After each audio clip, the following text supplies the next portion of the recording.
I, 19, live with my dad, stepmom, and my half-brother, tween.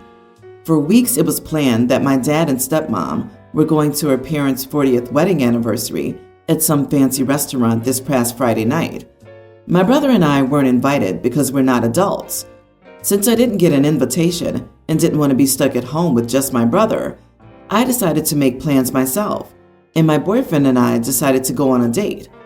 My dad and stepmom wanted me to babysit my brother, but like they've never paid me to babysit him ever, and he's hyperactive, so no thanks. After complaining for a bit, they hired a babysitter for him. So Friday comes around and I'm doing my hair and makeup and all that getting ready for the date. My dad and stepmom had already left for dinner. While I was getting ready, I got a call from my stepmom in the car on the way to the restaurant, saying that the babysitter had canceled and that I'd have to stay home and watch him. I told her I was sorry, but I had plans I didn't want to cancel. She said it was too late to call anyone and I had to stay. I said I couldn't and that I'd be at home for another 40-ish minutes, which would be enough time for them to come back home, and they have to be back to watch him. She just hung up.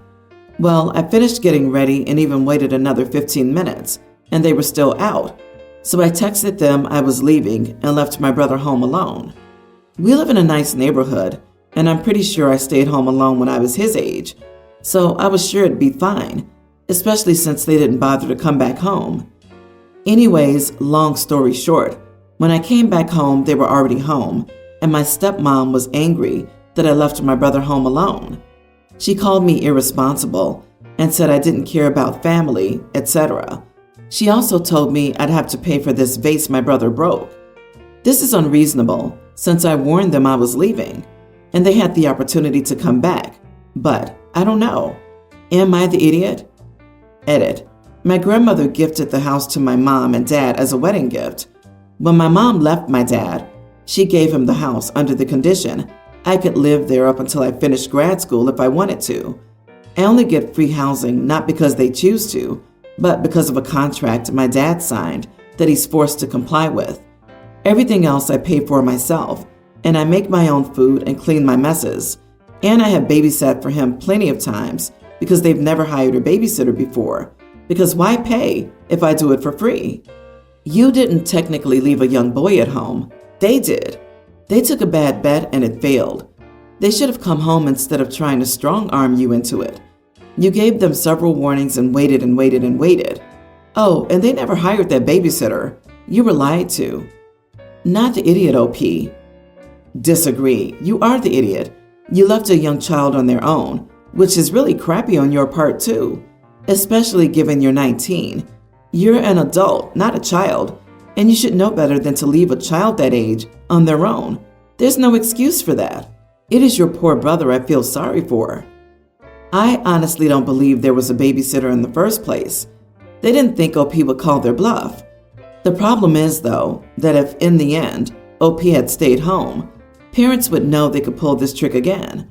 It's a messed up situation where you don't want anything to happen to your brother, but leaving does set the tone. By the time they're his age, kids usually can stay alone for a couple of hours. And even with the kids who can't be fully trusted unsupervised, it tends to be more because you don't trust them not to mess up the house, rather than themselves. That was exactly what I was thinking. Like, who leaves before the babysitter comes? If there had been a babysitter, the parents would have been there to meet this brand new babysitter, show them around, introduce them to the kid, etc. No way they just would have some rando show up at the house and be all, "Okay, kid I've never met before, I'm taking care of you now." Next time if I was OP, because I have a hard time thinking this is a single incident, I would tell stepmom to come back home, or I'm calling CPS that you abandoned your kid when I told you that I wasn't babysitting. I work in a warehouse with about 26 other people. I've been there for 5 years now. I have a Japanese Akita, and these dogs shed a lot. One of my new coworkers is allergic to dogs. This has caused an issue. When they use the break room, they start sneezing a lot. I have pictures of my dog at my workstation, so they know I have him. It's not a secret or anything. They went to the boss and said they needed to be accommodated because of their medical condition. He came to me and asked if I could please do anything. So I kept a clean set of coveralls in my locker and put them on as soon as I got to work. Apparently, this was not good enough. So I just started staying out of the break room. Nope. If they came into my zone, they started sneezing. Finally, they told my boss that I should be forced to get rid of my dog because it was affecting their work. The thing is, I know that I'm not the only one with a dog. At least 3 of the guys I work with have dogs. I told my boss that I would never consider rehoming my dog, and they could just take some Benadryl or something. Now they're crying that they might have to quit because they can't work here. I just don't care, but they certainly do. They say I'm an idiot for prioritizing my dog over their livelihood. I thought you were bringing the dog to work and ignoring their allergies, but no, they're just moaning that you have a dog. If you volunteered to change your overalls and stay out of the break room, you've done everything realistically possible to accommodate them. It's an absolute joke that they'd even suggest making a random coworker rehome their dog, when, as you said, they can just take some Benadryl. Agreed. Your job should never be in a position to ask you to change your home life. What you do off the clock, who or what you have in your house, is your own business. What will this coworker do if they see a dog in the street? A service dog in a coffee shop? The world can't cater to them. They have to cater to their issues. Not the idiot, and take it up with HR. Also, I find it super suspect. This coworker is supposedly so allergic to dogs, they react even when OP changes into clean coveralls. Their coworker couldn't ride airplanes without reacting, even if there wasn't a dog on the flight. Also, if 3 other coworkers have dogs, why is OP specifically singled out? I'm not saying the food worker is faking their allergy, but something's not adding up here. OP, take the dog's pictures down. Say he's gone now. Keep the dog. And then, when a coworker's allergies mysteriously clear up, go to HR and the manager and tell them the whole story, citing the coworker for creating a hostile work environment for you. My husband and many of my family members are calling me an idiot, and I'm really not sure anymore. For context, 4 years ago when my daughter was a tween, she desperately wanted a pool. She said that all of her friends had pools, and she was the only one who didn't have one. Plus, she loved swimming, so she insisted that she would use it daily in the summer. My husband and I could afford one, but as I'm sure some of you know, pools are very expensive, and neither of us really like swimming. So we wanted my daughter to understand the cost she was asking for. So we agreed that we would install a pool, but that once she was old enough to start working, she would pay us back for half of it. She quickly agreed. Well, flash forward to now. She's just a teen and just got her first job, and now she wants to save up for a prom dress she likes. I reminded her of our agreement about the pool, and she no longer wants to uphold her end of the agreement. So I insisted, threatening to take away her phone and car privileges if she didn't pay her father and me back. Now she won't speak to me. My husband agrees with her, saying that we can't have honestly expected a tween to keep her ends of the agreement. For me, this isn't even about the money. It's about teaching my young daughter the right morals to live with. I don't want her to think she can just go around making deals for her benefit and not upholding them. Am I the idiot? Dude, you got into a verbal agreement with a tween for thousands of dollars and are now trying to enforce it? Seriously? 4 years later? The right morals to live with are that kids cannot legally enter contracts. That's the moral. You are the idiot and just very, very misguided. LOL, yeah. A kid cannot comprehend how screwed they are by agreeing to pay back like, what, $20,000? That's absurd. There are plenty of ways to teach our children morals that don't involve forcing a child to pay for a pool in an agreement she made when she was still in 5th or 6th grade. Side question, if you expect her to pay for half of the pool, will she get a real estate cut if you ever sell the house? Having a pool increases the price of a house in real estate, so if she owns half the pool, she's entitled to part of that profit. In other words, you've already seen a return. I'm also angry that they got a pool that cost thousands of dollars and not just the $300 pool from Walmart or the equivalent. It might not be as cool as an in-ground pool, but it's still a deep pool for a kid. What mom immediately goes, "Oh yes, let's excavate and build a pool," instead of going to the store and buying a pool, or just a $100 annual membership to a local water park? At first, I thought her end of the deal would be to clean the pool and keep it up, not pay for half of it. Who in their right mind makes a deal with a kid like that? Unless you give her equity in the house when you sell it in the future, get over yourself with this. My God, this is one of the most ridiculous things I've read here. The husband probably thought it was a joke. You're a double idiot. First, for making such an agreement, and second, for trying to enforce it. We usually do intermittent fasting, meaning we don't eat after 5 p.m. But when I'm on my period, my appetite gets several times bigger. Last night, I craved a chicken sandwich with chili, and I asked my mother-in-law whether she wanted any. She said no, she wasn't hungry, and since my husband didn't eat then, I only made one.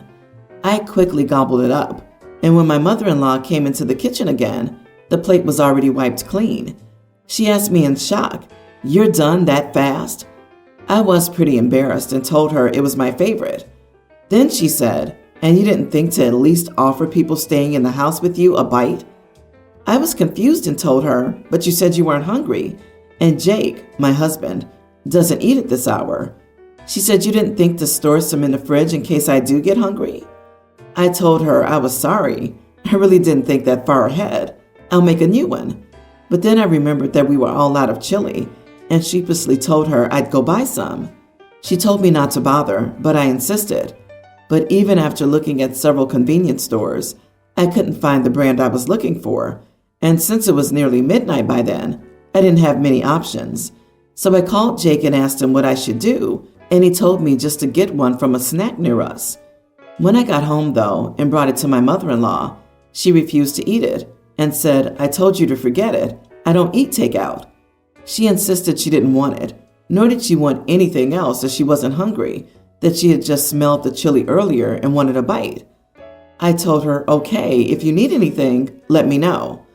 I went back to the kitchen and ate that sandwich too.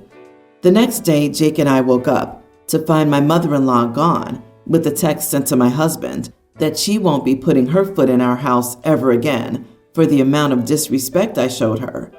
Apparently, she did get hungry later and went looking for the sandwich and couldn't find it. Jake was livid that I ate that one too and told me this was my fault and I should go with him to apologize to her. I got angry too and asked him why she couldn't have just asked directly instead of going around all these circles in the first place. He ignored me and grabbed his jacket and keys and left. Am I really in the wrong here? Not the idiot. If someone tells you they don't want any, they don't get any. Words mean things. "I don't eat takeout" does not mean save it for me for later. I'm so proud of you for accidentally outing this woman's manipulative behavior. Chaotic good. I picture everyone in this house sneaking back into the kitchen to eat random food, and the next person being so sad that it's gone. To be clear, you went far beyond trying to replicate the chicken chili sandwich the first time. That was far more than required by standards of kindness. You asked and she declined. Twice. Girl, she's setting you up at that point, but you ate right through her plan. I love it. What the holy heck did I just read? The topper is that your husband thinks you did something wrong. Forget mother-in-law. You've got a husband problem. I can't believe he was okay with you running around at midnight for his mom. OP, please have a long, hard look at your relationship with your husband. Let's look past the obvious here. The fact that you felt the need to make her a sandwich after she refused is weird. The fact that you went out to try and buy ingredients to make one, despite her saying she doesn't want one, is concerning. The fact that you then had to call your husband to figure out what to do when you didn't find the exact ingredient is deeply troubling. It all gives the impression that you're almost maniacally afraid of somehow slighting her. Jake and his mother, after all this, feeling that the problem is you didn't do enough, is completely insane and gives us a hint where that fear is coming from. There's a much deeper problem there, somewhere. This could be a you issue, but that last part points to the problem not being you at all. Please Google cycle of abuse and assess if you recognize a pattern. Glad someone else is acknowledging how weird this all is. The way OP speaks about her mother-in-law, you'd think she was a lowly servant to a tyrannical princess or something. Like, I thought the moment the mother-in-law started sulking after OP failed to read her mind would be the end of it. But bending over backward to wait on her hands and foot? Really? What's actually going on here? I'm curious about the ages and living situation here, because there's obviously more to these dynamics than this one incident. This happened last week, and I've been torn over it ever since. I'm a 64-year-old female, and I have one son, Robert, with my late husband, James. Robert is engaged to Sarah, who's also 35. Last Sunday, Sarah and Robert came to my house for dinner. We were chatting, and I told them a story about James, whom Sarah unfortunately never met. While I was pregnant, James was very excited and insisted on putting everything together: cribs, changing tables, etc. Bless him, but my James was not much of a carpenter, and one day when I was putting Robert in his crib, the whole thing broke. I caught Robert in time, so no harm was done, thankfully. After the story, I made a joke along the lines of Sarah never having that problem if they have children, because Robert is actually a carpenter. She burst into tears and asked me why I was being so cruel. I was taken aback and asked her what was wrong, as I certainly hadn't meant to upset her, and I was sorry if I had. She told me they discovered recently that she's infertile and she would never be able to have children, even with IVF. I apologized profusely and said if I had known, I would have never made a joke about it. James and I struggled with having Robert, and we were never able to give him siblings, so I felt awful that I had hurt Sarah like that. The mood was ruined after that, and Robert and Sarah decided to leave early. On Tuesday, I ran into Robert's best friend and his wife while I was out shopping. His wife is good friends with Sarah and seemed unusually cold towards me. I asked why, and she said she hadn't known I was so rude and that I should be ashamed of mocking Sarah's infertility. It turns out that the story's been spread that I viciously insulted Sarah and insinuated that she shouldn't marry Robert. That story even got back to our family, and a lot of our relatives were quite upset with me. I apologized when I made the joke, but now I'm wondering if I really did overstep that badly and insult Sarah horribly. I don't want to be a bad mother-in-law, and I get along quite well with Sarah ordinarily. Am I the idiot here? Not the idiot. You joked about your late husband's carpentry skills, not your daughter-in-law's infertility, as you were completely unaware of their situation. You cannot insult someone about infertility if you do not know that they're infertile. That Sarah has chosen to make you a villain to everyone who will listen says more about her than it does you. I'm also wondering if there's missing info. The story your son and his fiancée are sharing is so dramatically different from what you described. I think there is way more going on here. It doesn't feel like a simple misunderstanding or people being overly sensitive. You should call your son to understand better what's going on. No idiots here. It seems like Sarah was in a very vulnerable and delicate state, and I could totally see her misunderstanding what you meant to emphasize in the story, especially considering how common it is to pressure women in her age group to have kids. According to your story, you were not deliberately insensitive and didn't have all the information. I'd also be curious if you or anyone else in Sarah's life, like if her parents or relatives, have been putting pressure on her about kids, purposely or not purposely. This could have been the metaphorical straw that broke the camel's back.